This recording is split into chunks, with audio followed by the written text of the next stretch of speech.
Sa lungsod sa Borbon, nakita na ang patayng lawas sa Batan-od nga na missing human mag-spear fishing.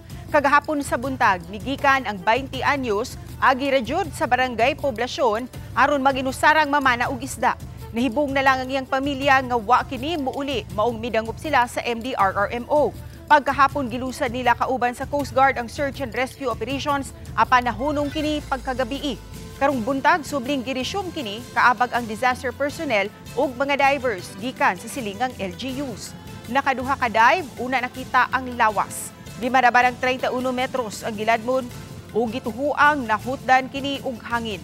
Matuni sa Gani Montejo, Operations Head sa MDRRMO Borbon, maayo ang panahon kagahapon sa buntag apan pagkahapon miunos. Sakop ang biktima sa grupo sa spear fishing ug mihimo na niini nga hobby.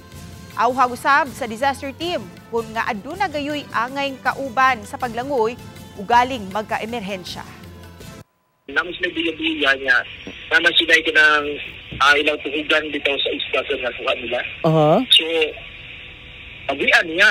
Oh, okay. Paglian niya, ang amon dyan sabi ko rin, dito din sa Salaw niya. Dito na among anak ako ng lusa, katong isda may dugso man, kasi na grabe yung digikot siguro na siya niya, hindi na kaya siya utong ba pag kanang kuwan bitaw pag mga tunga.